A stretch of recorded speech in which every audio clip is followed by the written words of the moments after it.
العلم نور العلم نور. رکعتیں. اچھا ابھی یہ دوسرا سوال ہے، اگر بار بار قطرے اگر کسی کو پیشاب کے نکل جاتے ہیں تو نماز کا کیا حکم ہوگا؟ دیکھیے یہاں پر ایک ضروری بات ذہن میں ہونی چاہیے، وہ ہے معذور کی، کہ معذور آدمی کب ہوتا ہے اور معذور کا حکم کیا ہے. اس کو آپ اچھی طرح ذہن نشین کریں، کیونکہ اور جگہ بھی یہ کام آئے گا مسئلہ. تو معذور وہ ہے کہ جسے قطرے کی یا ہوا خارج ہونے کی یا بدن میں کہیں ناسور وغیرہ ہے وہاں سے رطوبت خارج ہونے کی شکایت ہے. تو اب وضو کرنے کے بعد اتنا وقت بھی نہیں ملتا کہ اس وقت کا وہ فرض ادا کر سکے.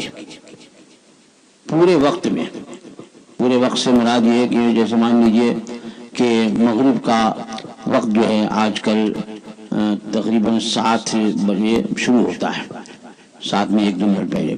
تو اب وہ شروع ہوتا ہے اور ختم ہوتا ہے 8 کچھ منٹ پر. تو یہ جو تقریباً 1 گھنٹہ کچھ منٹ یہ مغرب کا پورا وقت ہے. تو اس پورے وقت میں اسے اتنا وقفہ بھی نہیں مل سکا کہ وضو کر کے فرض نماز 3 رکعت جو مغرب کی ہے وہ پڑھ سکے. یعنی قطرے اس طرح آ رہے ہیں کہ وضو کر رہا ہے تو آگے، جب وضو کر کے کھڑا ہوا تو آگے، جب وضو کیا اور نماز پڑھی 1 رکعت پڑھی تو آگے، جب وضو کیا اور تیسری رکعت میں تھا تو آگے، اب پھر کیا پھر ایسے ہی ہوتا ہے. یعنی پورے وقت میں اتنا وقفہ نہیں ملا کہ وہ وضو کر کے فرض نماز پڑھ سکتا ہو. تو اب یہ معذور ہو گیا. اب ایسا شخص شرعاً معذور ہے، اور یہ جب نماز کا وقت ہو تو وضو کرے گا. جیسے اب مغرب کا وقت شروع ہوا سورج ڈوبتے ہی، تو اب یہ وضو کرے اور مغرب کے وقت کے اندر جتنی نمازیں چاہے وہ پڑھ سکتا ہے. اب جو عذر ہے یعنی قطرے کی بیماری ہے اس کی وجہ سے اس کا وضو نہیں ٹوٹے گا.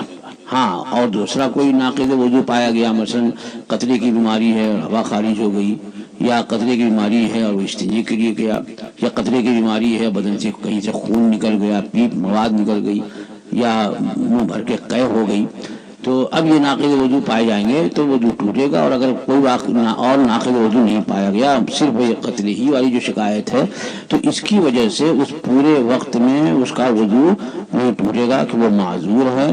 اب جب وقت نکل جائے گا، یعنی مغرب کا وقت جیسے ہی نکلا، اب اس کو وضو کرنے کا حکم ہوگا. اب عشاء کے لیے، عشاء کا وقت چونکہ مغرب کا وقت ختم ہوتا ہے، عشاء کا وقت شروع ہوتا ہے، تو اب عشاء کے لیے اسے عشاء کے وقت میں وضو کرنا ہوگا.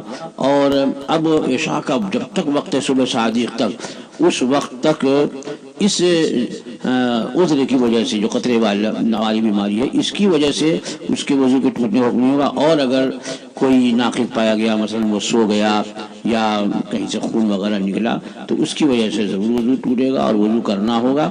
لیکن قطرے کی وجہ سے اس کو وضو کرنے کا حکم نہیں ہوگا، جتنی نمازیں چاہے پڑھے. اور ایسا شخص جو ہے وہ دوسرے کی، یعنی جو معذور نہیں ہے، اس کی امامت نہیں کر سکتا.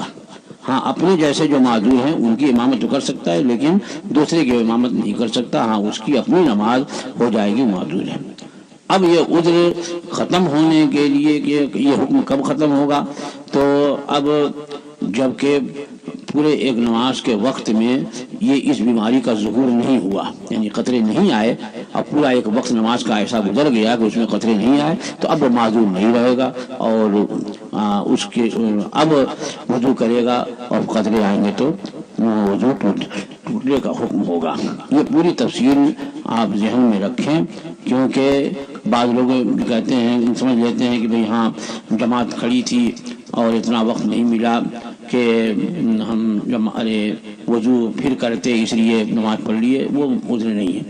یہ بالکل ذہن میں رہے کہ پورا ایک وقت جو ہے ایسا گزر جائے نماز کا، پورا ایک وقت سے مراد کیا ہے یعنی جب سے وقت شروع ہو رہا ہے اور جب ختم ہو رہا ہے، اس میں کوئی اتنا وقت بھی نہیں ملا کہ وہ وضو کر کے فرض نماز بھی پڑھ سکے.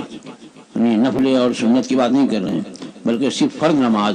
اور اگر فرض نماز میں اتنا وقفہ ہوتا ہے پورے ٹائم میں کبھی بھی کہ وہ فرض نماز وضو کر کے فرض نماز پڑھ لیتا ہے تو ایسا شخص معذور نہیں کہلائے گا، اور اسے قطرے آنے کی وجہ سے یا ہوا خارج ہونے کی وجہ سے جو عذر ہے اس کی وجہ سے وضو کرنا پڑے.